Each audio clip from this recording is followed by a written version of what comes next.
So we're gonna talk offline. That's freaking awesome. So you've done the remote shows and that kind of stuff. Just never in studio. Well, I appreciate you coming in studio. This is Heather Jess of MommaSquad. My name is Jay. It's a Tragedy Academy, a show created to bridge societal divides in a judgment-free zone using candor and humor. My name is Jay again. I don't know what I'm thinking today. It's been a long early. Too much coffee. So welcome to the show. How are you? I am doing well. Kids were all hectic this morning, but we made it out. Well, this is what we expect from the Momma Squad. Exactly. So the kids are off to school today and you're getting ready to go to a podcast. Yeah. So what does that look like when you're explaining it to your family? Because this is different than a normal day. And it's exciting in a home. Do you include your children in the discussion? Do you let them know what's going on? Oh, 100%. I'm very open with my children through anything and everything. So as we're getting ready, one of my kids runs cross country at 6:20 in the morning. Oh, wow. Yeah. So that's an early riser. Yes. I think we're up at like 5 o'clock every single morning. Oh, wait. Do you run with him? I go with all three of my children. They all come with us because they all go to the same school. So they all eat breakfast in the car. Oh, no, I meant running. Oh, no. That's a solid death for me. No. Yeah, it's a hard no on the cross country running. All right. Yes, I'm there to tell her she's awesome. You're a great fan. Yeah. Support. No, that's exactly what it should be, though, because we don't have to do exactly what our parents do. And thank God I didn't. Well, that's for us to find out. Why are you marching to a different, drum? What is it that makes you want to help mothers become better mothers, or to help them through the trials and tribulations of raising children that people don't see from the outside? Because I've been through it. So we'll start with kind of growing up. My mom was amazing. I don't blame her for anything that ever happened in my childhood. She was a rock star, but the people that she married were not such rock stars. And mental abuse on a daily basis, telling me I'm useless, I'm stupid, I'm never going to be anything in my life. And I refused to allow my children to feel that kind of uselessness essentially in their life. That makes perfect sense. You're protecting your children from the scars that you are wearing by showing them that you can live with your scars openly. Exactly. Yeah. And I talk to them about it regularly too. Like if they say something to their sibling, like, oh, that was stupid. Why the heck would you do that? I'm like, we could have used better terminology there, sweetheart. Like you don't have to feel like you're attacking them to get level with them. I like that. You don't have to attack somebody to be at their level. Yeah. I would say that comes with some sort of self-confidence, because in order to be at someone's level comfortably, you have to have that confidence within yourself to feel like you deserve to have that conversation. A lot of people use tearing somebody down as a way to get to somebody's level or to get some sort of controlling position. Right. And it took me a long time to be able to talk to my kids about it and get them to understand, okay, this is why we don't talk to each other or others in that manner. They know that I was put down for a large portion of, I moved here in third grade until about the end of my sophomore year. That's all I dealt with. So they understand, coming from my point of view, how bad that sucks. And I even explained it to them, like, what if someone said that to you? How would that make you feel? So they're able to kind of level down to, a 12-year-old, a 10-year-old, a 7-year-old, their understanding of it. So you're giving them examples on their level to show them what the implications are of that kind of talk between each other or self-talk, that it can become something to give them a way to empathize with others. Exactly. Explaining it to them that way. Exactly. And of course, sometimes it's a higher level understanding, because what 7-year-old understands, let me stop and think before I tell you you're an asshole. I'm 45 and I'm still fucking it up on a daily basis. That's how I roll. I just use comedy as my way to make amends for whatever I've done. I think you said that earlier, when you were talking about your husband. You had said that, if you're ever mad at him, he just does something funny and then you're done. Exactly. Yeah, that's a self-defense mechanism that we have as husbands. He nails it every time. I've been with him since we were 17 years old. Well, it's a real part of this story is how all of this unfolded and you created MommaSquad. Yes. So we had my daughter at 19. I always say I was 19 and clueless, but let's be real, I'm 32 and still clueless. Everybody should be clueless. Right. If you think you're not clueless, then there's the problem. Exactly. It drives me nuts when people are like, oh, I'm perfect. It's like, sweetheart, you're not perfect. You? Everyone's view of perfection is all about their perception. It has nothing to do with perfect. Well, see, here's my argument. When someone says that they're perfect, I'll agree with them because they are. They're perfectly imperfect. Yes. That's a good point. They really are. They don't realize that their flaws are their attributes at the same time. They match others. We're puzzle pieces. We're still all one. There is a contradictory personality to each and every one of us. There has to be positive and negative. And we meet ourselves throughout our life and we have to make a decision. Is that the person we're going to stay? Are we going to be the person that we're looking at? Or are we going to make the conscious decision to not be that person? That's the truth. And it's a decision you have to make every day. It would be easy for me to fall into going off of my children every time they do something stupid, or to just snap on someone in the middle of a meeting because it's like, okay, this could have been a freaking email. It's things like that where I could easily I call it my Jersey out of me, but I don't because. Where at in Jersey? I grew up I was born in Freehold. Okay. My wife is from Teaneck, Paramus area. Oh, nice. That's awesome. Yeah. I can see. Yeah, she's got that Jersey. Well, also she's an immigrant child with a mother from Italy and a father from Colombia. So I just mind my P's and Q's. And she's got that stoic Colombian side, which is extra scary because she's peaceful before the storm. It's like, oh. Yeah. My husband knows when I get quiet, it might get kind of iffy. Yeah. Then we start doing tricks. Yeah, exactly. Or we just learned when to communicate properly. Like, yeah, I'm really pissed off at you. I need a minute to walk away. Well, let's expand on that. What does mother and father's communication do as it relates to their children? How is that an example for them? Right. So one issue is I'm sarcastic as hell. That is a problem. I've noticed my 12-year-old being sarcastic. Oops. But a lot of times when it's something that needs to be addressed, it's addressed in private.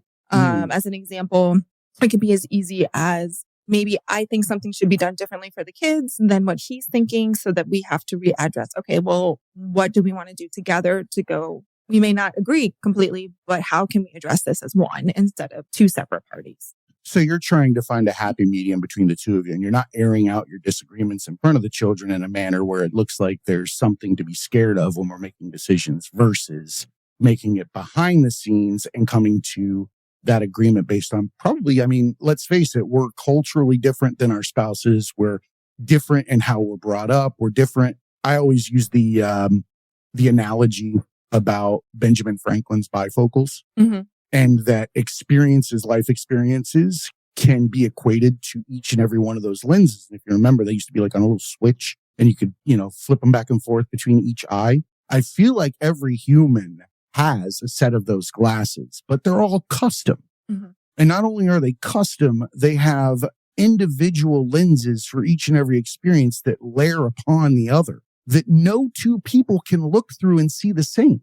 Oh, exactly. Yeah. And you have to have those candid, open discussions with empathy, even for your spouse, to understand how it is that they're viewing something versus how you're viewing something and how you can pass on or eliminate the genetic and hereditary insanity that's given to children today and try to pass them on a method to empathize, cope, manage problems, move forward. So that's me giving you, some kudos for the hard work and the awareness, because a lot of people don't realize that the way that we portray ourselves in front of our youth is how they're going to grow up. It's fact. We've seen it a million times, had parent, bad kid, until a certain amount of time has gone by and a certain amount of self-awareness comes in and you go, okay, maybe I should live a different way despite what I was raised as or something along that lines. Right. And I think when it comes to us personally is we got married at 20. We had my daughter at 19. I had her on December 2nd, and then I was kicked out of my house the day after Christmas, actually. Ouch. Yeah. But I'm grateful for it because it brought me closer to my husband. And at the time, it's hard when you're 19 and you're just trying to get your footing. And I was in a home that was able to help me with the baby, which was really nice. So what happened? I probably should have been mad about it. I wasn't mad at my mother. I was mad at her husband at the time, not her. I've never put it on her because things happen. Life happens. You have to cope with what's going on. And she was in a situation she had to handle her on her own. You said that you have to cope with it. And I think a lot of people don't realize that they do have to cope with it. There is no ifs, ands, or buts about it. You are going to live in the life that is now. You can either live yourself at a baseline that is negative, or you can accept the fact that this is the reality that you're in now, and it should be as perfect as it was before. You just have experiences to make better decisions from going forward. Oh, 100%. I mean, I don't think I would have been able to be as good as a mom at that time if I was not living with my in-laws and my husband. They were really a huge support through the beginning of it. Because, I mean, who knows what they were doing with their first baby? Nobody. I mean, I didn't know what I was doing with my second baby. They're always different anyway. So it's just, that was the situation. I accepted it. And they opened their arms for my daughter and it was everything we needed in that moment. And somebody knew it ahead of time. I believe that. I think that all things happen for a reason. All things unfold a certain way, and that our experiences are neither bad nor good at the end of the day. They're just experiences, because it's not like you're, screaming at one of the lenses in your glasses the entire time you're walking around with those things on. That's kind of funny, though. That is the actual way to look at it. Imagine you picking a certain lens in your glasses and being just angry at it every single day. Right. It's not going away no matter what. It's the truth. It's people have to learn how to realize what their situation is and how to look at it from a different angle. Because if you look at it as this sucks, this is horrible, my life is over, friends, you need to dig out of that hole because you're not going anywhere with it. But that's a safe space to be. But is it? Because mentally, you're stuck. I say that because as humans, we love to remain a victim. In a victim status, it requires no work. It requires no self-awareness. It requires no intestinal fortitude. And it also allows you to judge others easily and kick the chair out from under them rather than trying to get up on your own. It's super bizarre how that works. We look like we're in pain, but in reality, it's a mask to keep us from having to face what it is that's out there. Oh, 100%. Yeah. And to further that, like when my husband left for basic training when he was in the military, I was by myself with a 2-week-old and a 2-year-old. Ouch. With a C-section. And let me tell you, I never knew I was so strong. And I also never knew how bad postpartum depression could be all in one mix. So that's one of the questions or topics that I wanted to bring up because you speak about that in your blog and all of the posts that you do on social media. And as a man, I could never begin to understand what that particular depression is. I know what depression looks like to me, and it sucks. I, however, don't necessarily understand the mechanics behind what levers are being pulled that creates depression when it comes to having a child or being a mother and that immediate moments or the time after the child is born where postpartum depression exists. Right. Can you explain that? A little bit I can. So I would say the biggest thing definitely is hormones. Man, you just pushed a freaking baby out of you and everything is changing. Your body's changing. All of those hormones that you built up when you were pregnant. For the child. Exactly. Now it's still stuck in your body and you're like, what the fuck? That makes perfect sense. Yeah. And then your brain is just trying to comprehend on very little sleep and this baby attached to you while you're trying to nurse, and then sleep. Who needs that, right? And then in my mix, you take my husband leaving, knowing I wasn't going to hear from him or talk to him. And he was about to miss so much time in our second child's life because he joined the Air Force. And you're stacking this on a negative self-talk and upbringing that gave you little to no confidence in who you were. Exactly. So It took a lot. I mean, there was one day I called a friend bawling my eyes out. Like, I never thought I'd be that parent. Like, if you don't come get these damn kids, I'm going to lose it. But I was that parent. And there was no one there who supported me through it. It was more like, I'm going to put the baby down for a minute. I'm going to step outside, living in a neighborhood I shouldn't have lived in because it was a 55 and up community. Oops. But I was living there because it was one of my grandparents' houses and we were just staying there for a little bit. I'm not judging you for living in the 55 and up community when you had no home and you were with your children and your husband's off at basic training. You know, you really shouldn't be living in that 55 and up community. They really like it quiet there. It's very inconsiderate of you. Right? Well, it's funny because years later, my grandmother moved into the house and the neighborhood people were like, yeah, we knew she lived there. We didn't care. She was quiet into herself. And I'm like, yeah, it's because I was like a hot mess in the house. Like, it makes you not wonder, but we often believe we know what other people think about our situation. Mm-hmm. And we don't give humans a chance to be empathetic a lot. I feel like we remove that ability because, again, easier to be a victim than even the moment that somebody offers you help, you're screwed in your victimhood. It's over at that point. And if you really want to stay a victim, you have to turn down help. Right. Then you just look like a fucking dumbass.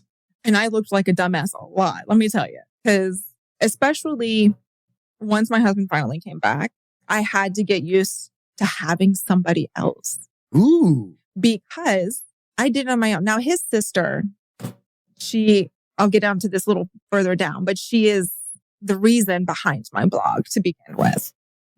But I'll get into detail about that in a minute. She lived with me, kind of, sort of. She stayed with me a lot. She is much younger than us. Like we were in high school and I think she was like my daughter's age, like 12, when we were seniors. So there was quite an age difference. So I've got to watch her really become this amazing woman that she is. Mm-hmm. But again, she was young. Like I'm not going to be like, here, take care of this baby. But she was there to support me through it. She was a saving grace. Like the day that he left, we played Candy Crush on this iPad for like the entire night while we waited for my husband to call. You know, like that's just how it was. That's support that is like no other. Yeah. The trials that we go through build us and our bonds at the same time. Mm-hmm. I feel like when we look back at those waypoints throughout life, we either see someone standing with us or not. We need to remember that people see us as their person standing beside them. Yes, exactly. And, you know, it's funny because she hated me when my husband and I were dating because I was the girl taking away her big brother, like hated me. And then when we moved in, she quickly started being the girl who would take my gowns because I did pageants and stuff and she'd be taking selfies with them and stuff. So, okay. So that worked itself out real quick. Yes.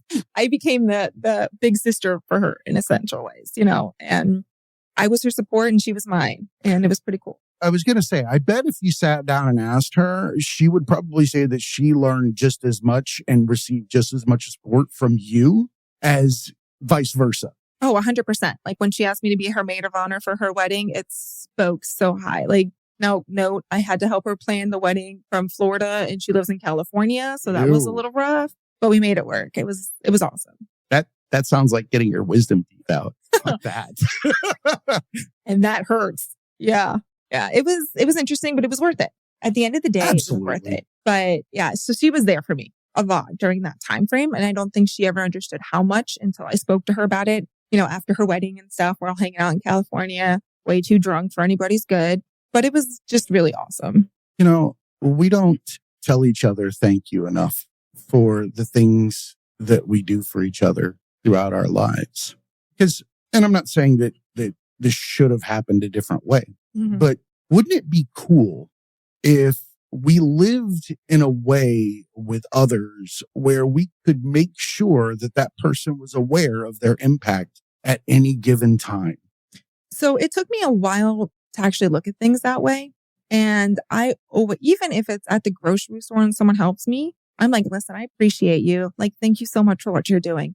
Or if I have to call a freaking 1-800 number, because I worked for a company where I had to take those calls and they're like, what else can I do for you today? I'm like, you just have an amazing day. And hopefully the other people on the other end of that line are not complete assholes. My wife hears me saying stuff like that all the time. Yeah. Because you have to be empathetic. Mm-hmm.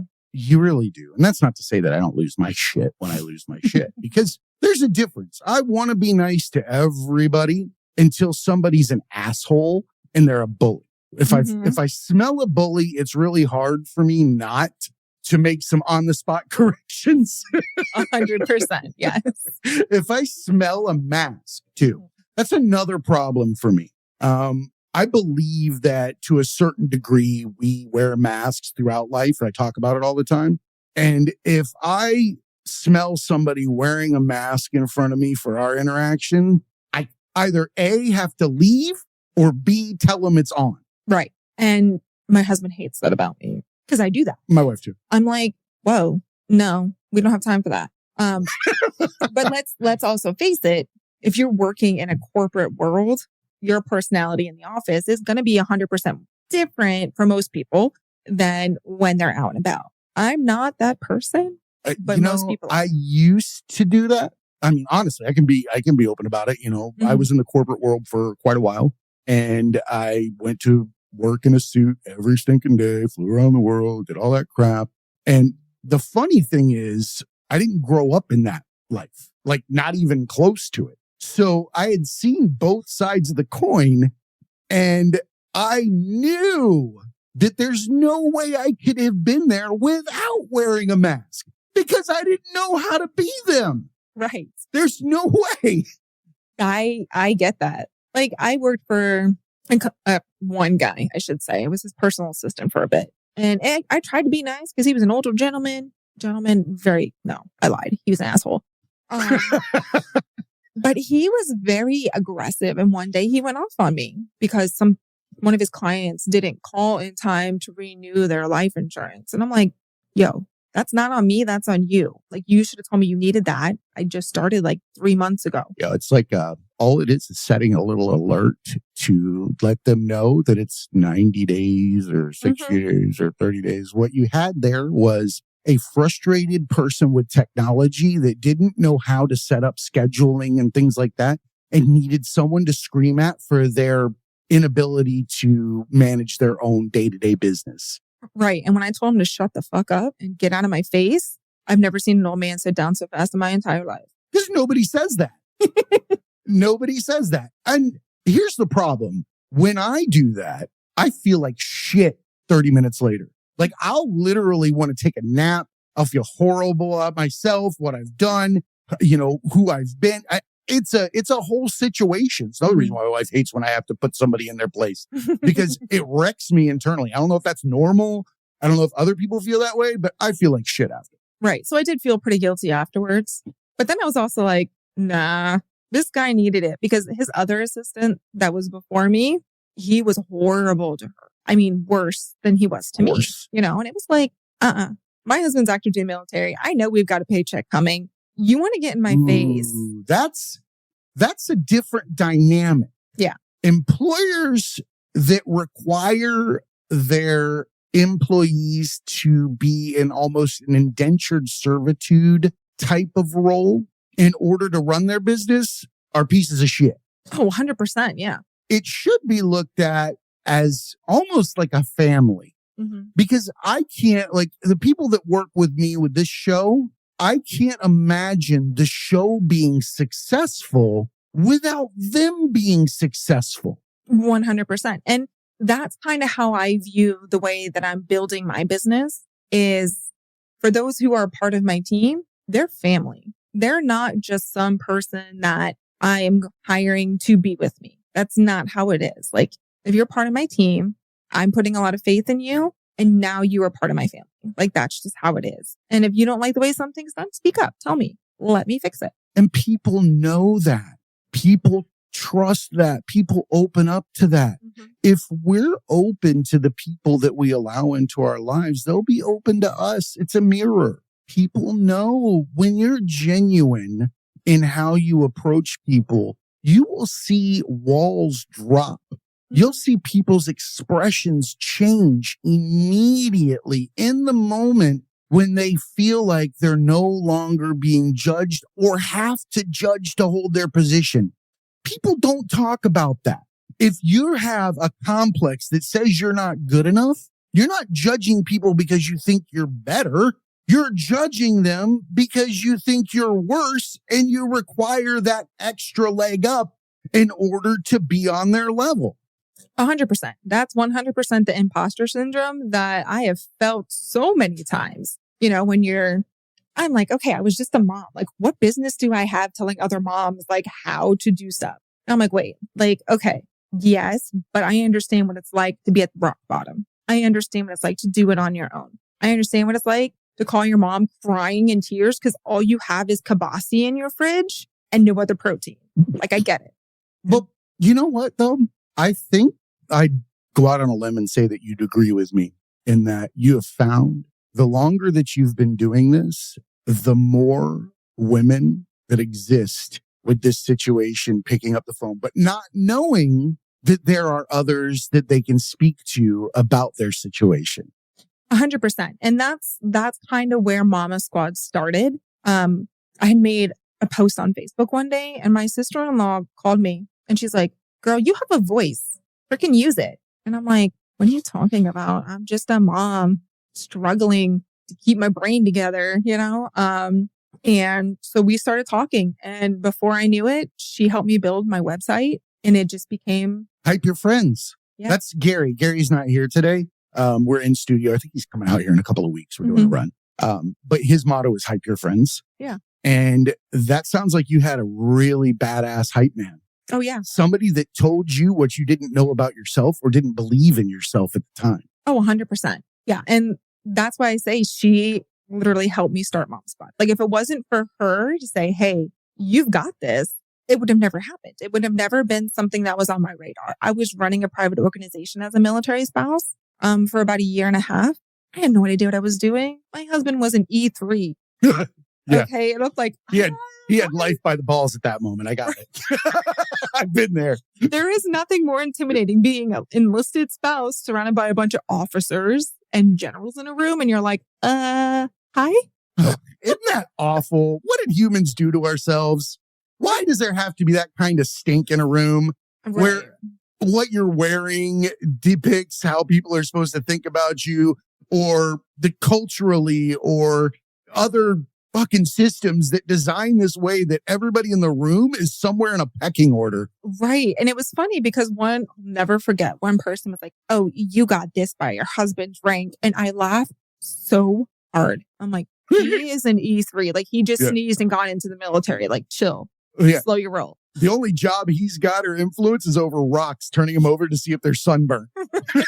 That's as far as it's gone for him. Yeah. So he was security forces. So he was like that person that he could have arrested somebody. That was cool. He did that a couple times. But, just being able to see where the spouses were, we were able to slowly bridge the gap between the enlisted and the officer spouses. And we were actually able to do events and stuff together, which was amazing. And now, years later, they're actually one group.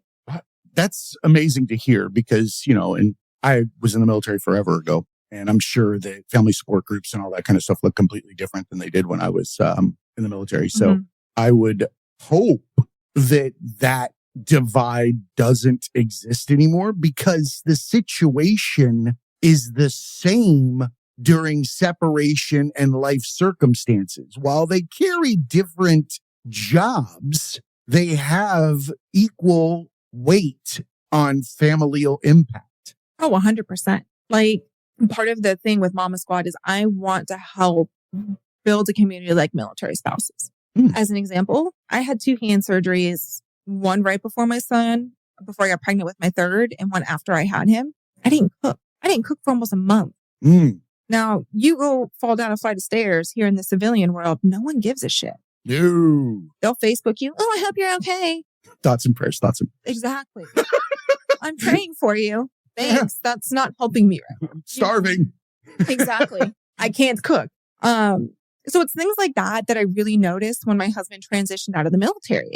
There's nothing really in place for parents. And it kills me. It drives me nuts, especially being someone who dealt with postpartum depression on my own.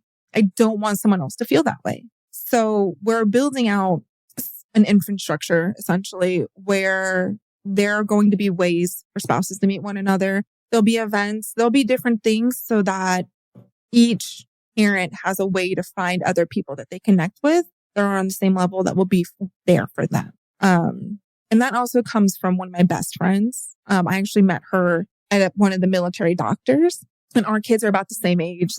No, they are. The older two are the same age. And she was a single mom. It was just meant to be. We had pancake breakfast at my house. She'd bring the pancake mix. Nice. Yeah, it was awesome. And, if she fell on hard times, we got them Christmas gifts one year. It's just stuff like that we need more of as parents in general.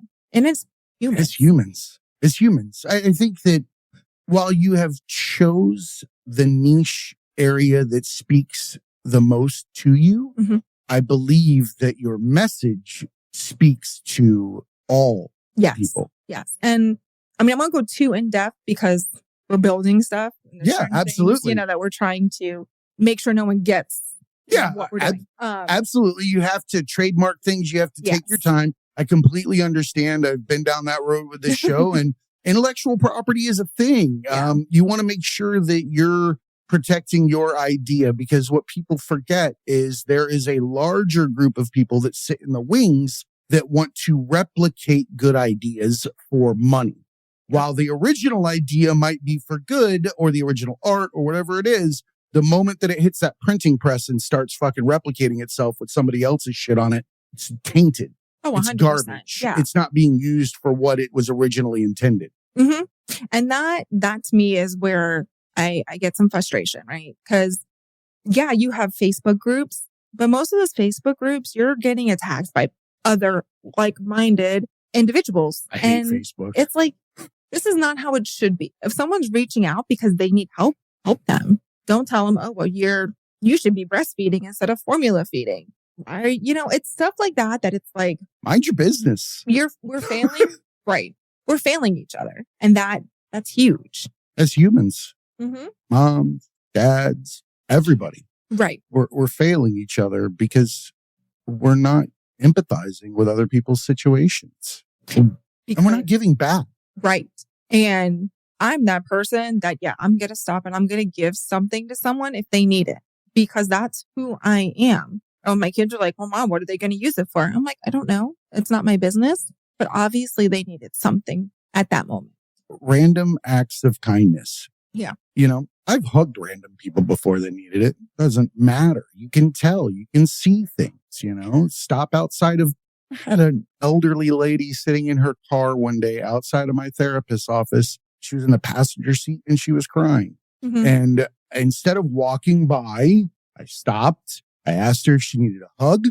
Mm-hmm. She got out of the car, gave her a hug. I said, you don't have to tell me anything. I said, just know that you've got this. Yeah. And she was very appreciative, I feel like we're just avoiding empathy for some reason. I know. And I think it's because people don't understand the difference between sympathy and the difference between empathy. And they don't know how to apply it properly. And that is something that can only be learned. You can try to teach somebody, but they have to learn it, not just hear it. Kind of requires rock bottom.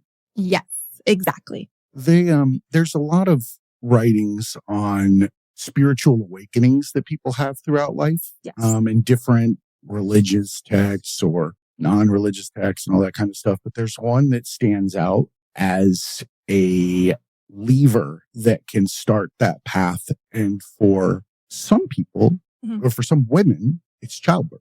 Oh, 100%. Depending on how traumatic it is, mm-hmm. that it can start a completely different viewpoint of humanity mm-hmm. going forward. I don't know how much of that is true. That's true. Absolutely. We're going to take a break. One moment.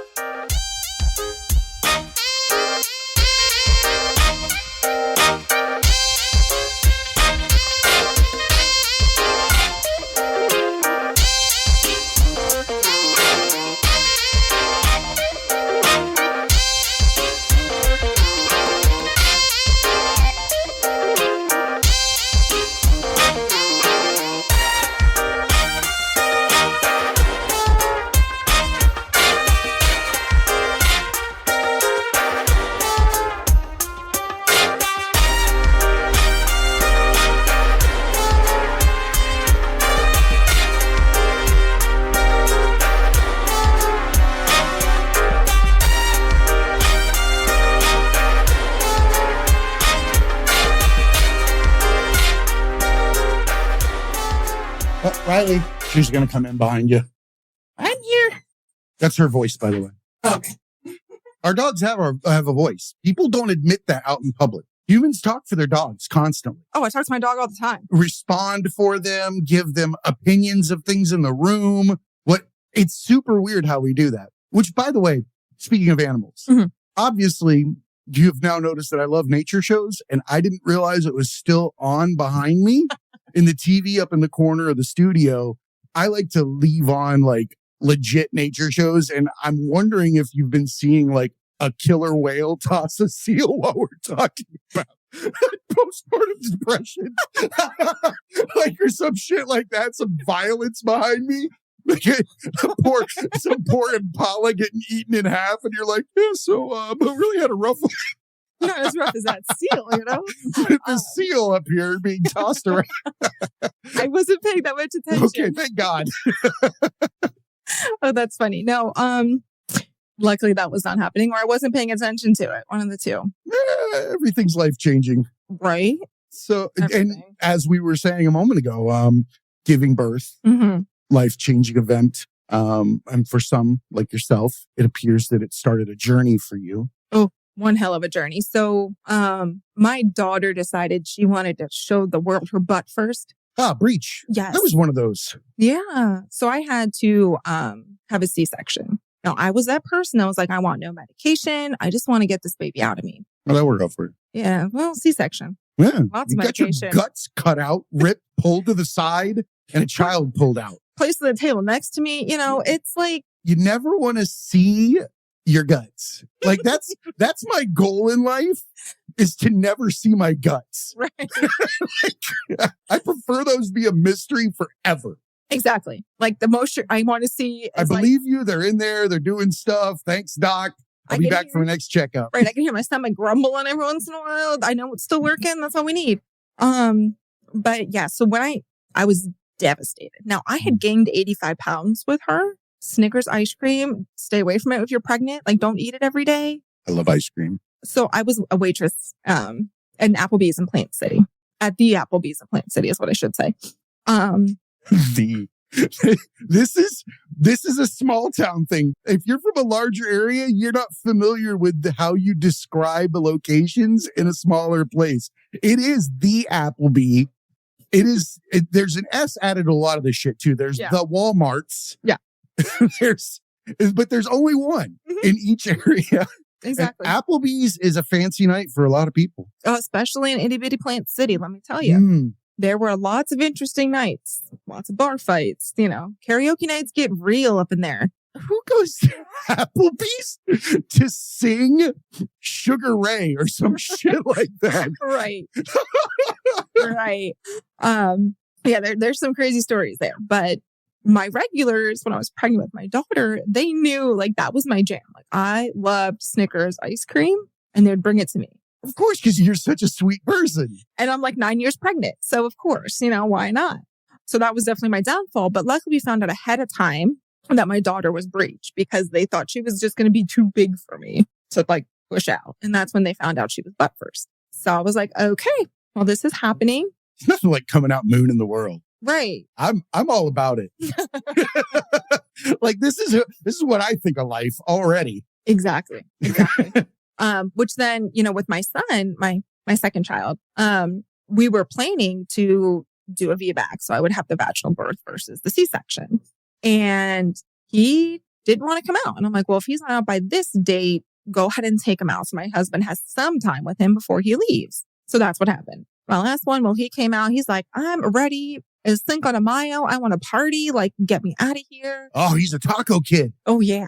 I'm all about tacos. So yeah. I like him already. He came out like, all right, was it a Tuesday? I don't remember. Oh, I bet it was. It's possible. If it was, that's even more amazing. Right? Cinco de Mayo. I'll have to find out. I'll have to. But I always joke around. I'm like, he was born on the day that was meant for his personality. Like he is just this busybody, full spirit. Like I'm going to jump off the top of this playground. A lot of astrologists would kind of agree with you. Ooh, man, he's a lot, but he's also the kindest child I've ever met. Like he's the definition of a Sour Patch. Like they're sour, sweet, and then they're gone. Like he'll come up to you, he'll punch you in the leg, and he's like, I love you. And then he's gone. And you're like, what the hell just happened? Got a pigtail running away with scissors. Love you. Right. Looks great. I'm like, this child's trying to Stewie me. He's going to kill me. I don't know. It's trying to Stewie me. This is true. That's a highly underrated show, by the way. It is. My daughter used to call it Baby Guy because we didn't have like real television when we were Netflix. That wasn't like affordable. Like we were using the internet from across the lake because we just couldn't afford it. Yeah. I was working nights at Applebee's. My husband was working at a pawn shop. It just wasn't a thing. Definitely not. I've been there. I remember getting yelled at to go turn an antenna outside my house so we could get one of the 3 channels that came in because there was no such thing as cable where we lived. Right. They couldn't even get it there. Yeah. And it's funny when I look at where we were, like, okay, we actually came really far from crying over kibasi to my fridge is never empty, which I love. It may be obsessive. It is obsessive, but it's fun. When you live on one side of that spectrum, it is hard not to. We have lots of conversations around food in our home when it comes to, like, my wife was raised in the suburbs. Her parents did well for her. They had, all the name brand foods. They went out to eat all the time, that kind of stuff. And I grew up on Denton Bin cans and Winn-Dixie and everything super brand and all this kind of stuff. And it took me a while. She thought I was absolutely batshit crazy for the longest time because I just did not want generic shit. I was like, I'm over it. It does not taste the same. I don't care what you say. Just because it's on sale, whatever it is, that's a lie. There's a reason why the first one is the first. It's the best. You can keep selling this to me, and now I'm like, fucking whatever. But 100%. Those giant bags of cereal you used to be able to puffed wheat. No thanks. Puffed wheat. And it's like each piece of wheat has fennel on it or some shit that you have to like pick out of your teeth. It's so gross. All of a sudden you have this weird twitch and you can't figure out what it's from. And you're like, oh, I shouldn't eat that. Yeah, exactly. Yeah. So it's definitely, it's different, and even my husband grew up a little bit different. Like, man, he got a go-kart when he was a kid. I'm like, what? I got to watch the kid on a go-kart. Right? I'm like, I lived in a decent neighborhood in Land O'Lakes, growing up, and we had all kinds of neighborhood friends. Like some of them we still keep in contact. Actually, after this, I'm probably going to go see one of them. So it's things like that it just sits differently for some people, right? Because they saw what they thought was a happy home, right? They didn't know that 90% of the time I'm this 15-year-old girl with candles in her bedroom crying, writing into my Dear Daddy book because my dad had passed away in my 9th grade year. Oh, no. And it's just like, when I go outside, I'm happy. I'm good. It's life. Whatever, And that's, I feel like, where I learned all of my coping abilities is around that time frame. Yeah. Unfortunately, I learned the wrong ways to cope with that. I utilized whatever I thought people would like in every circumstance. And that's not a good way to navigate life. Yes, 100%. And I think that's where I gave up giving a crap what people thought about. There's a lot to be said about not giving a crap. And that's without the whole, there's 2 separate types of scenarios here. There is the people that truly don't care what other people think of them because they love themselves. And then there's this group I'd like to call over here, keeping it 100. Fuck you. I don't care. It's the stupidest thing ever. You're not. You're actually just trying to make that a mask. It's called the 100 mask. You think if you say keeping it 100 over and over again means everybody's going to believe that you're being 100% authentic. When in fact, it's probably a bigger mask to hide the fact that you're fucking crying behind it, laying on the ground. Yeah. You described what people saw standing in front of your home, not realizing what was going on behind it. My analogy in this situation is, I believe every home is a country western set from the 50s. And that behind that front, people are laying on the ground, crying their eyes out until they go out the front door with makeup and clothes on and all this stuff, ready to take on the day. Nobody can know that I'm on my knees back here. Right. And I don't know if anyone's ever seen some of my videos that I've done in recent times, but I try to be authentic shit. Like, man, I'm not going to wear makeup every single time I'm doing a video. I don't have time for that. I have 3 children. I work full time and I'm trying to launch this business and study real estate. Like, I just don't have time to make myself like fabulous all the time. Be happy with what you get, friends. But that's the thing. What's wrong with what you get? Isn't that the real thing? Right. Like, I have an aversion to makeup now. And it happened during the pandemic. Mhm. I started seeing women for who they were without it because so many people were not wearing makeup that it made it. What? Oh my God. Riley, she's digging her bed. Studio mascot Riley is over here trying to Get comfortable. fluff something that can't be fluffed. She'll try to fluff a carpet. Oh, I've seen my plot. I'm like, what are you doing? Yeah, I forgot what I was even saying. Thanks, Riley. You're talking about COVID and women. Yeah. So I talk about makeup all the time in this. But I feel like that's a mask too. Yeah. Right. I don't think it's necessary. If it's there because you enjoy doing it, that's a whole different story. Right. But if it's there to replace something, and I feel like I can blame society on you sure can. 100%. Like, if you don't have the perfect skin or anything, well, you better wear makeup. So, and it's like, no, that's not how it is. Like, you are perfectly you, and that's how it should be. If they can't accept you for that, then they should not have a spot in your life. We just need to teach our children or our youth that anybody that doesn't accept them for who they are is somebody that they just don't have to associate. Oh, 100%. And I'm very clear about that with my daughter. But they have to do it without malice and understand that that person is not, or is at a place in their journey in life that is not congruent with yours. You may come across them 10 years from now, not recognize them, and they're a completely different human that you need in your life, that they need you. But in that moment 10 years ago, all you recognize is a piece of shit or whatever it was that did not mesh with you. But just respect that. Let it go. Let it be itself. And don't take it on as your reality. Don't let shitty people or shitty things rent space. They don't even rent space. They fucking squat. Like, who? For Americans that say, you're not going to fucking do shit to me. You can't tell me what to do. We should walk around with a lot of people squatting in our fucking heads. 100%. Like, my head looks like one of those, like, post-apocalyptic apartment buildings where you're looking up and it's like 10,000 stories high and Fifth Element. And those are all the shit in my head. Right. I always say that my head is like a bunch of burning filing cabinets at this point. Nice. It's just everywhere. And I had worked for the state attorney for a little while and I was filing felony cases for the state attorney. Now that unburied some shit, let me tell you. That'll really touch some core wounds or create them. It'll create them. So I did that for about a year and it was fine. I was super busy all the time, which is what I needed. It was my first job after almost 7 years of being a stay-at-home mom. And I looked at my husband one day and I said, I can't do this. Like, I need help. Like, I realized all of the shit I buried is coming right back up. How did it feel to admit that? It was really hard, especially being the one person who's always like, I don't need anybody. I can do this myself. How about after? I've become a lot more self-conscious of my own emotions. Any relief? Yes. And making that admittance that we're powerless over our mental health and that it's something that we have to learn to live with or alongside of. Right. I won't admit that. Exactly. Mental illness doesn't go away. It just becomes your roommate.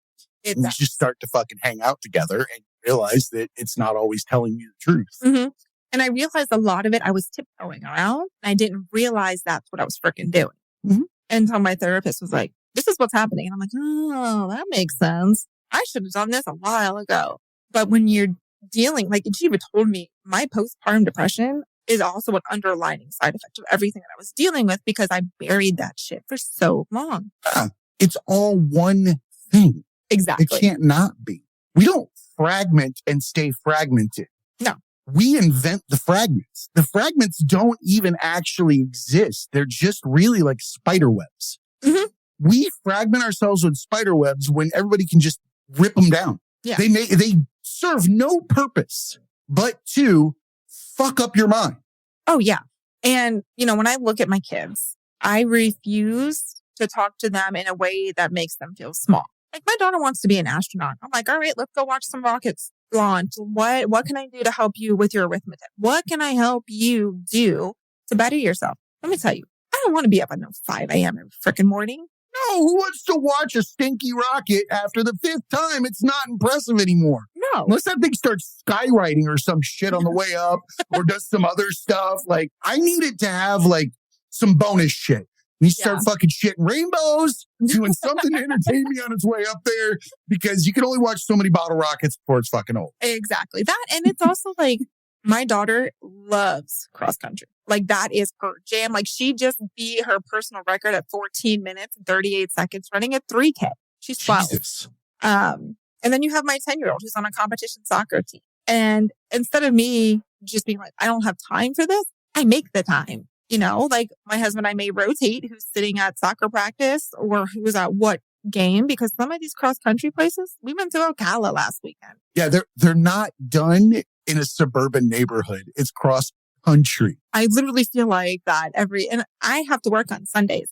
So it's ridiculous some days, but it 100% makes it worth it. Because when my daughter finished that race, she came up to me and gave me the biggest freaking hug that she's given in like years, because she's 12 and she doesn't want anyone to touch her, you know?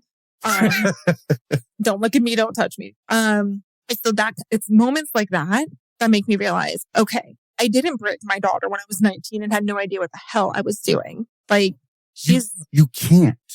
Right. But you can break their mental health. You can fuck them up. Yeah. Just like you were fucked up over and over and over again. Mm-hmm. But they're already fucked up just because by way of birth and entering this world, you're already fucked up because you didn't ask to be born. Right. Right. And when I see other parents in public talking down to their children, or just, oh God, it irks me. Like I want to take them and shake them and be like, do you know what you're doing to your child? And no, you can't do that in public. You know, that probably go to jail. Well, they don't know. Exactly. Because they probably had the same thing. You're not going to be their aha moment either. Not in that moment. And that's what I had to do myself, was come to the realization that I'm not here to give people their aha moments when I think I should. Right. That's not my business. Mm-hmm. If it's someone's moment to be had with me, it'll happen on its own. Right. If not, I can observe it. I can protect people in a scenario, but I'm not going to convince somebody to vote for a different president in an argument standing in Publix. You know what I mean? Yeah. And I'm saying that as a change of mind, a change of anything. You don't change anybody's belief system by screaming in their face. Oh, no. And it's all about their approach. I mean, my daughter's coach can be a little tough. That's just how it is. But I'm able to talk to my daughter and be like, okay, so what did you get out of what he just said? What can I do to help you understand the way he worded or the way he said it?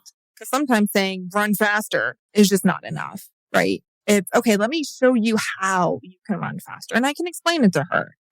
It may mean I have to study on it because I haven't ran in years, and that's how it is.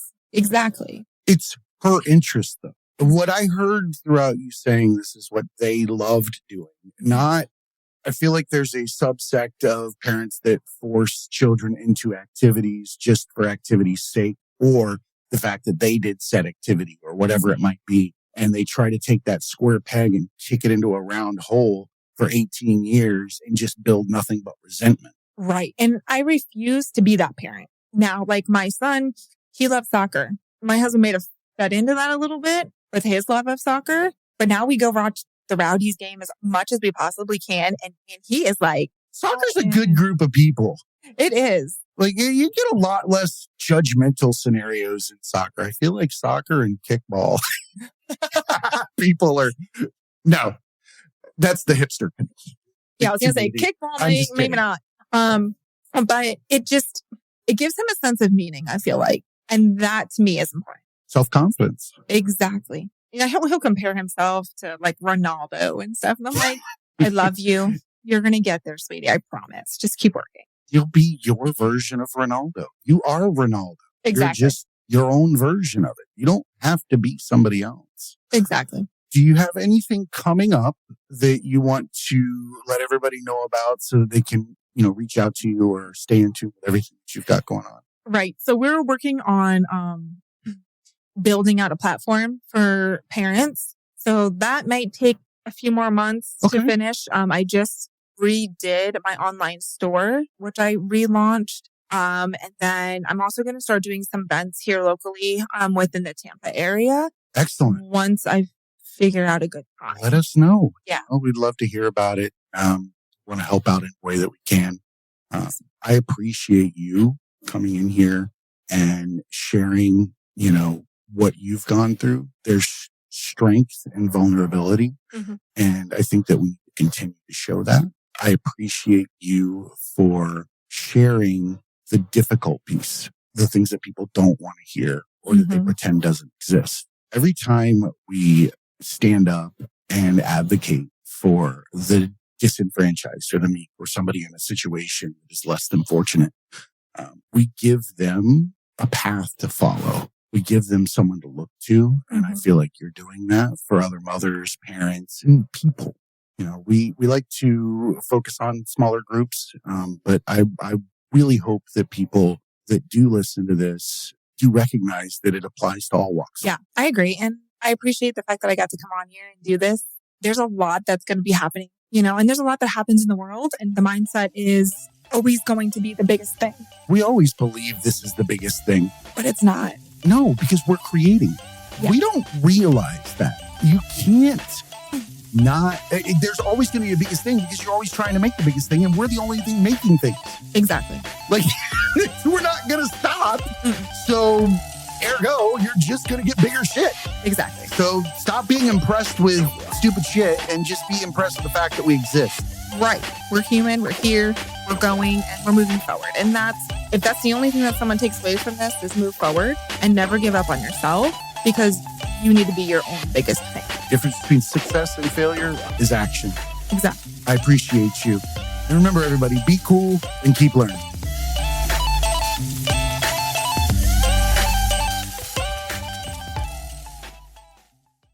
What's up, academics? This is Jay. I'm here to talk to you about Into the AM. This is a clothing and apparel company that I came across last year that has the absolute coolest designs. And the reason why I was attracted to it is because I grew up without a lot of money, like many others, and had to shop on that outlet rack with the irregular items. Things like the fly was over 4 inches to the left, or the right sleeve would be twice the size of the left. It looked like I was growing horizontally. Like, it's okay, honey. You'll grow into your left arm. So you really don't get a chance to express yourself the way that you want to. You go into life, you start putting on suits, you start putting on uniforms, and you realize you'd never had a chance to truly express yourself. Enter Into the AM, a team of artists and creators who share a common vision. They see clothing as a canvas to express what drives you. Since 2012, they've developed premium apparel that elevates self-expression and provides unparalleled comfort for wherever your passions take you. Into the AM's passion for change is the driving force behind their brand. They remain committed to creating products that inspire and promote self-expression by partnering with like-minded organizations focused on giving back to communities in need. Last year, they donated 1% of all revenue from their graphic tees collection to the Art of Elysium charity. The Art of Elysium is an artist organization built on the idea that through service, art becomes a catalyst for social change. For over 24 years, the Art of Elysium has paired volunteer artists with communities to support individuals in the midst of difficult emotional life changes. They currently offer 110 community programs per month, serving over 30,000 individuals per year. The only permanent thing in life is change. Supporting charities dedicated to helping those going through these changes, trials, and tribulations require a never-ending commitment. The onus is on us as creators to affect change through our true, authentic talents, and Into the AM is the model of how this is done. Their clothes are handcrafted with care.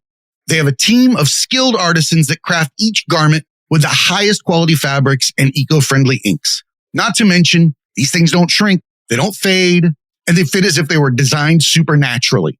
I'm stopped every time I wear one of the graphic tees to find out where I got it. The colors attract attention from miles, and the art is nothing short of spectacular, with designs for everyone. One of my personal favorites, Twilight Maiden. Go take a look. Into the AM does all of this while putting their money where their mouth is. 30-day money-back guarantee, lightning fast shipping, and hassle-free returns. The deals are endless. Graphic tee bundles discount promo codes. Get over there, check it out. I'm highlighting the tees, but I'd be remiss to not mention that if you want to walk around in the absolute most comfortable shorts, joggers, and basic tees, hit up Into the AM. I even wear the basics to the gym. Head on over to thetragedyacademy.com, go to our sponsors tab, and follow the affiliate link to the Into the AM store. Help support Into the AM and the Tragedy Academy by purchasing the absolute best apparel and the best designs ever. And remember, academics, be cool and keep learning.